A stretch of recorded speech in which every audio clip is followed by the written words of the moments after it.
क्या आप जानते हैं कि बायो-सेवर्ट के नियम का इतिहास क्या है? उस खोज की शुरुआत कैसे हुई थी?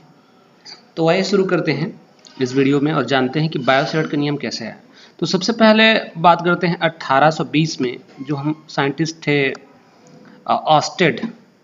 ऑस्टेड ने जो है एक सेल लिया और एक कंडक्टर वायर लिया। अब उसमें से जो है जब धारा प्रवाहित किया और बगल में जो है चुंबकीय सुई रखा, तो उस चुंबकीय सुई में देखा उन्होंने कि उसमें विक्षेप आने स्टार्ट हो गया। यानी कि जब आप किसी धारावाही चालक तार में जो है जब करंट फ्लो कराते हैं तो पास में रखे मैग्नेटिक कंपास में जो है डिफ्लेक्शन आने लग जाएगा। तो इससे उन्होंने ये निष्कर्ष निकाला साइंटिस्ट ऑस्टेड ने कि जब किसी विद्युत क्षेत्र में जो है आप काम करते हैं या फिर किसी करंट कंडक्टर में जो है आप काम करते हैं, तो उसके पास में रखे जो है मैग्नेटिक फ्लक्स में जो है उसमें प्रभाव देखने को मिलता है। यानी कि उसके पास में रखे चुंबकीय सुई में जो है डिफ्लेक्शन आना स्टार्ट हो जाता है, तो उसके चुंबकीय सुई में जो है विक्षेप आना स्टार्ट हो जाता है। अब जब ये खोज हुआ ऑस्टेड के थ्रू, तो बायो-सेवर्ट ने देखा कि बायो-सेवर्ट एक्चुअल में दो साइंटिस्ट हैं यहाँ पे, ठीक है। बायो-सेवर्ट जो है यहाँ पे दो साइंटिस्ट हैं। जब 1820 में जो है जीन बैप्टिस्ट बायो और फेलिक्स सावर्ट इसकी शुरुआत की थी इन दोनों साइंटिस्ट ने।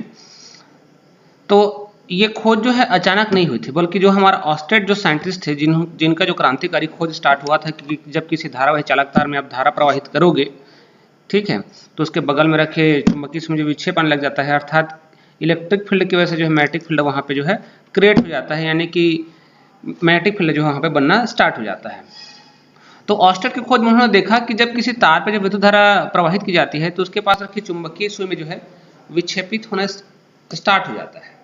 अब इस प्रयोग से ये पता चला कि जो विद्युत धारा प्रवाहित हो रहा है तार में, उसमें जो चुंबकीय प्रभाव पैदा हो रहा है तो वो कितना और कैसे हो रहा है।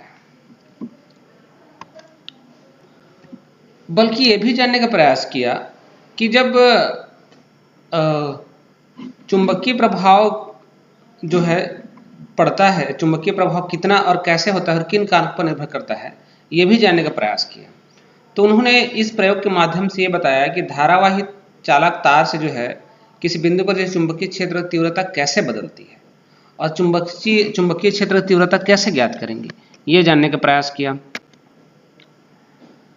फिर उन्होंने एक्सपेरिमेंट किया। एक्सपेरिमेंट में देखा कि एक लंबे सीधे तार में धारा प्रवाहित की जाती है, तो तार से अलग अलग दूरी पर जो है चुंबकीय सुई के विक्षेपण को जब मापा तो उस पे यह भी पता चला कि उत्पन्न जो चुंबकीय क्षेत्र है वो धारा के समानुपाती है, तार के लंबाई के समानुपाती है और दूरी के वर्ग के व्युत्क्रमानुपाती है।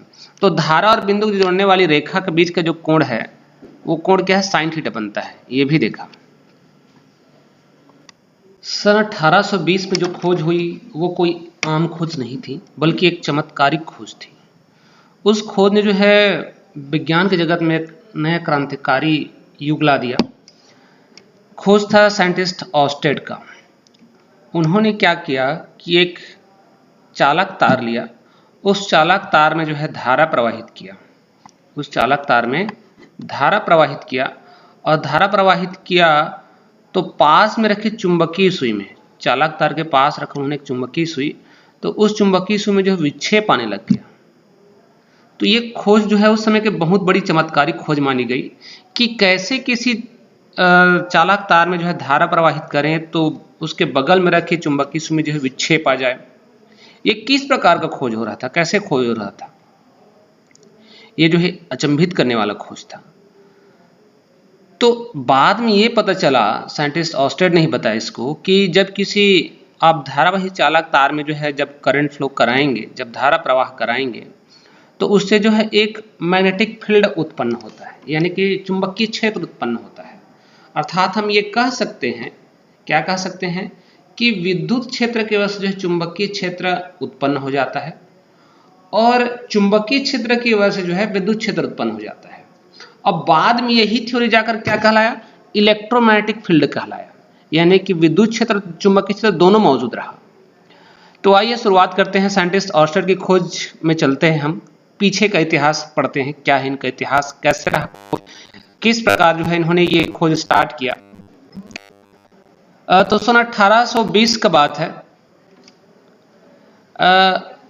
इसमें जो है 1820 में जो है हमारे जो दो फ्रांसीसी साइंटिस्ट थे, जीन बैप्टिस्ट बायो और फेलिक्स सावर्ट, दो साइंटिस्ट थे हमारे पास।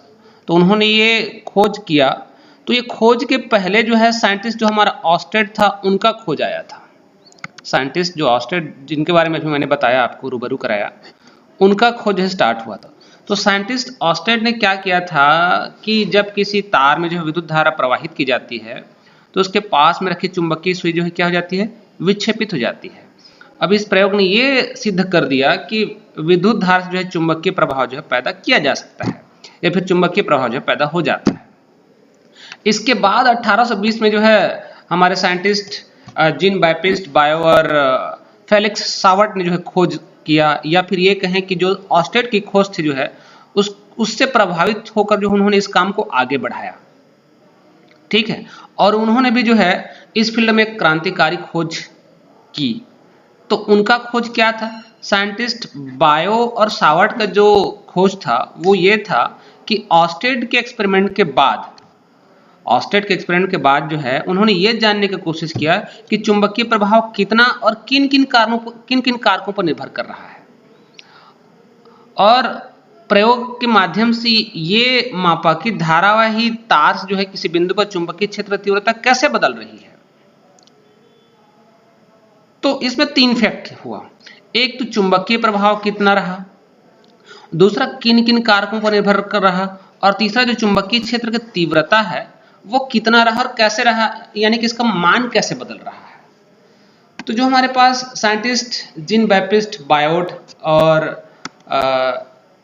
कहना चाहिए कि जो फेलिक्स सावर्ट था, उन्होंने जो है खोज किया, यानी कि साइंटिस्ट जो हमारे ऑस्टेड जिन्होंने 1820 में जो काम करना स्टार्ट किया था इलेक्ट्रिक फील्ड और मैग्नेटिक फील्ड पे जो है, उनके खोज को जो है आगे बढ़ाया, जिनको जो हम बायो सावर्ट के नियम के रूप में जानते हैं। उसी खोज को आगे बढ़ाया बायो सावर्ट ने, जिसको हम बायो सावर्ट के नियम पढ़ते हैं, जिसको आप 12th क्लास में पढ़ते हो। इवन क्या बोलते हैं, ये ग्रेजुएशन में भी है बायो सावर्ट्स लॉ। ठीक है, तो ये साइंटिस्ट हमारे बायो है और ये हमारे साइंटिस्ट सावर्ट है। दोनों जो है एक्सपेरिमेंट करना स्टार्ट किया और देखा कि चुंबकीय क्षेत्र तीव्रता जो है वो किस प्रकार बदल रही है, कैसे बदल रही है, और किन किन कारकों पर निर्भर कर रही है, और माध्यम क्या है।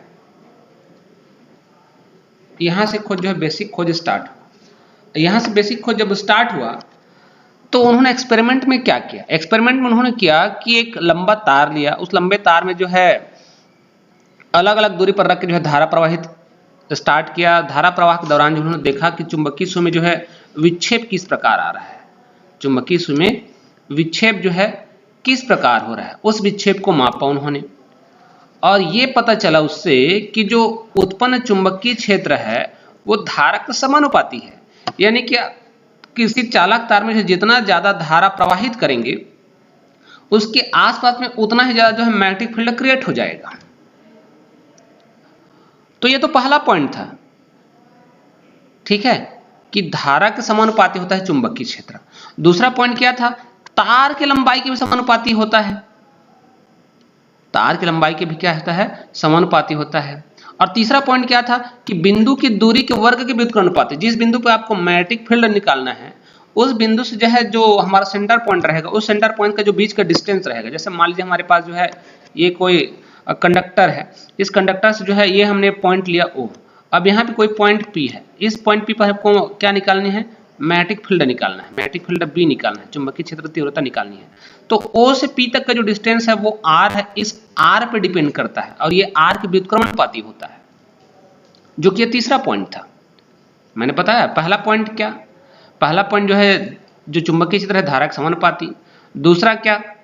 लंबाई के समानुपाती होता है, तार की लंबाई के समानुपाती। और जो दूरी है चालक तार और जहां पे चुंबकीय क्षेत्र है, जहां जिस बिंदु पे हमको चुंबकीय क्षेत्र निकालना है उनके बीच की दूरी R की व्युत्क्रमानुपाती होता है। और इसमें एक पॉइंट और, धारा और जो बिंदु को जोड़ने वाली रेखा है धारा जो बिंदु को जोड़ने वाली रेखा है, यानी कि यहाँ पे जो एंगल बनेगा, जो साइन थीटा बनेगा, उस साइन थीटा के समानुपाती होता है।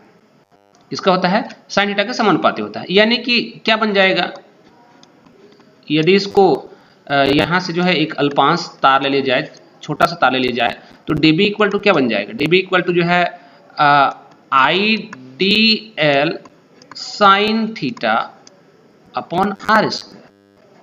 ये हमारा व्यंजक बन जाएगा इसका, बायो-सेवर्ट के नियम का। पढ़ते हैं आप 12th क्लास में, ठीक है।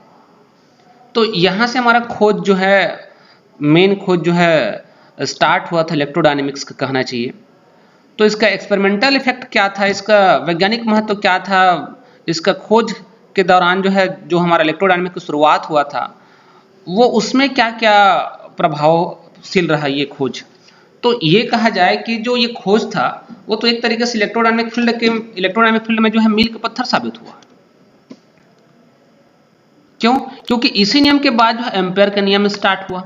एम्पेयर ने अपना धारा परिपथी का नियम दिया, मैक्सवेल के समीकरण आए इसी से। एम्पेयर का नियम क्या था कि बायो जो नियम था, ठीक है, उसको जो है साइंटिस्ट एम्पेयर ने जो है मैथमेटिकल डेरिवेशन फॉर्म बना दिया। बायो-सेवर्ट का जो नियम आया, उस बायो-सेवर्ट के नियम को जो है मैथमेटिकल फॉर्म बनाया, उसका डेरिवेशन दिया। यहां से एम्पेयर का नियम जाने जाता। और जो इसके बाद में एम्पेयर के नियम में जो है, बाद में जो है हमारा जो मैक्सवेल इक्वेशन आया, मैक्सवेल के 4 समीकरण होते हैं, 2 इलेक्ट्रिक फील्ड के और 2 मैग्नेटिक फील्ड के, यानी कि 2 डॉट प्रोडक्ट में आते हैं और 2 क्रॉस प्रोडक्ट में आते हैं। तो यहां से जो है मेन जो है इलेक्ट्रोमैग्नेटिक जो हम पढ़ते हैं, इलेक्ट्रोमैग्नेटिक फील्ड जो पढ़ते हैं या फिर इलेक्ट्रोमैग्नेटिक थ्योरीज पढ़ते हैं, वहां से ये मेन काम स्टार्ट हुआ था। यानी कि काम चालू हुआ था 1820 में, काम चालू हुआ था 1820 में। ये दो हमारे जो मेन साइंटिस्ट हैं, उन्होंने काम स्टार्ट किया था,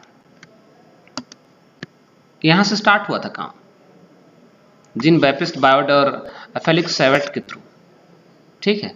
एक्चुअली में इन दोनों का भी जो है श्रेय नहीं दिया जाएगा।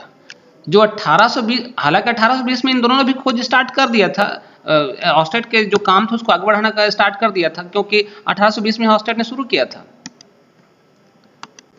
एक्चुअल में देखा जाए तो 1820 से 1820 नहीं कहना चाहिए, जो 1800 और जो 1900 का जो दशक रहा है, ठीक है, उस दशक में एक्चुअल में होता क्या था। पर एक तो पहले जो है इतने बड़े हमारे पास संसाधन नहीं थे कि हम जो है बड़े बड़े खोज कर सकें, बड़े बड़े एक्सपेरिमेंट आए, ठीक है, उसका रिजल्ट पता कर सकें। आज जो है हमारे पास कई सारे मशीनें हैं, कई सारे एक्सपेरिमेंट के थ्रू जो हम आसानी से उसका डाटा जो है प्राप्त कर सकते हैं, डाटा का एनालिसिस कर सकते हैं। लेकिन जो 1819 का जो दशक था, उसी समय आपको ज़्यादा खोज मिलेंगी। उस समय होता क्या था, एक तो पहले उस समय सिनेमा नहीं था, सिनेमा नहीं था, यानी कि उस समय जो है बड़े बड़े जो है खोज का जो है लेक्चरर सुनने जाते थे, ठीक है। तो उन्हीं में से साइंटिस्ट ऑर्स्टेड और माइकल फैराडे भी उन्हीं में से एक थे, जो उस समय जो टिकट खरीद कर जो है जो बड़े बड़े साइंटिस्ट थे उनका लेक्चरर सुने जाते थे, उनके एक्सपेरिमेंट को देखते थे, उनसे इंस्पायर्ड होकर जो है आकर जो है खोज करते थे। तो 1819 का जो दशक रहा है, अक्सर आप किताब में आपको जो सन देखने के लिए मिलेगा वो 1800 से 1900 का दशक ही मिलेगा, 1800 से 1900 का दशक। इन्हीं दशकों में जो है ज्यादा खोज हुए हैं विज्ञान पे। और यहाँ जो खोज हुए हैं 1800 से 1900 दशक में जो खोज हुए हैं, वो विज्ञान के मूलभूत खोज हैं, उनको आप छोड़ नहीं सकते, वो बेसिक है,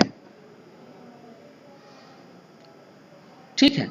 तो खोज जो स्टार्ट हुआ था हमारा इलेक्ट्रोडायनेमिक्स का, कहना चाहिए कि 1820 से ही स्टार्ट हो गया था, जो कि इलेक्ट्रोमैग्नेटिक्स थ्योरी में जो है महत्वपूर्ण मील का पत्थर साबित हुआ। तो इसी संबंधित जो हमारे पास बायो-सेवर्ट का नियम है, जिसको आप 12th क्लास में पढ़ते हो, इवन बीएससी में पढ़ते हो, उसका डेरिवेशन यहाँ पे स्टार्ट कर लेते हैं। तो आइए बिना देरी के जो बायो-सेवर्ट का नियम जो है यहाँ पे हम डिराइव कर लेते हैं।